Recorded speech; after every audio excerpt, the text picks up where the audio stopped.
There are lots of things that we need to keep in mind, we need to help our kids feel less of that pressure. Because homework shouldn't feel like I have to go back and study again. We don't want them to feel like that. So we try today, because there's so much of development happening, we try to make the homework more fun, creative. Of course, we do have bigger projects where we require parents 100%, involvement in it. Those bigger projects where you create, you make your projects and things like that, is when the teacher has told the parent that this is a project that needs to be done. And the parent needs to ignite that spark, saying that, oh, we finally have a chance to work together now. Let's create something with this homework. It shouldn't feel like pressure for the parents or for the kids.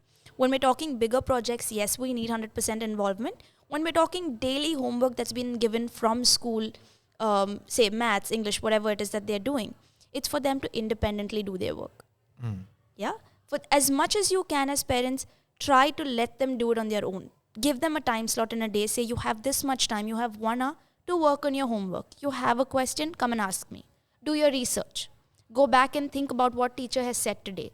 That's important. Talking about communication and how parents and teachers and students can work collaboratively, I think it's very important to train students to communicate better. When they come home from school, you ask them, right, how was your day? What did you do today? I think it's very imperative to ask that one essential question. Did teacher say anything important today? Make this a regular practice. Automatically, the student will start listening. Okay, maybe this information is something that I'm supposed to carry home.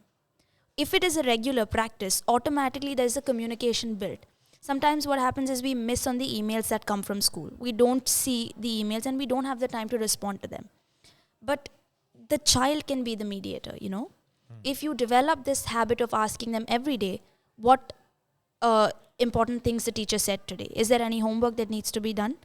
They are more attentive because you are asking them at home. You're checking with them. Sometimes students don't realize, okay, today teacher did this. Tomorrow you don't ask them the question.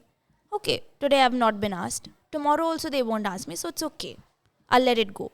But the next day you'll ask them again and they'll say, I don't know what she said. Because that practice, that pattern is broken now. Right. It needs to be a regular practice. As they come home from work, you ask them the first question, did teacher say anything important today? And then you tell them, you share with them your story saying, I did not get the time to look at my emails. I've been busy. So can you help me to be involved in your school to know better what's happening? Make them realize the value of having you as parents involved in their learning, not there to inspect them and see, oh, you need to have these marks and these scores. But as a part of the team, I want to be like how your teacher is with you. I want to have that friendly, relationship with you when it comes to academics. I don't want to be an inspector. I don't want to be a principal. I want to learn with you and I want to share that learning journey with you. That relationship needs to be, developed with parents and students. Unfortunately, we didn't have that back then. For us, it was just writing long answers. It was just, you have to get 80 plus. You have to get into this college. But it's not like that now. We need to change the whole academic aspect to a more emotional side of it. We need to feel what we're learning. We need to be a part of that journey. As parents, we need to communicate with teachers. When I say communicate, I don't mean sending teacher what was done today, 1-line emails. No, you don't need to do that because your child will come home and tell you what's being done. You don't need to ask the teacher, ask the child. If the teacher has certain communication, she will tell you directly. She'll write you an email and she'll expect you to acknowledge it at some point. Yeah. But the key to having that communication is when we start training our children to start to bring the team together. So they are the main characters in this triangle. Right. Yeah. So that's how the communication aspect will work.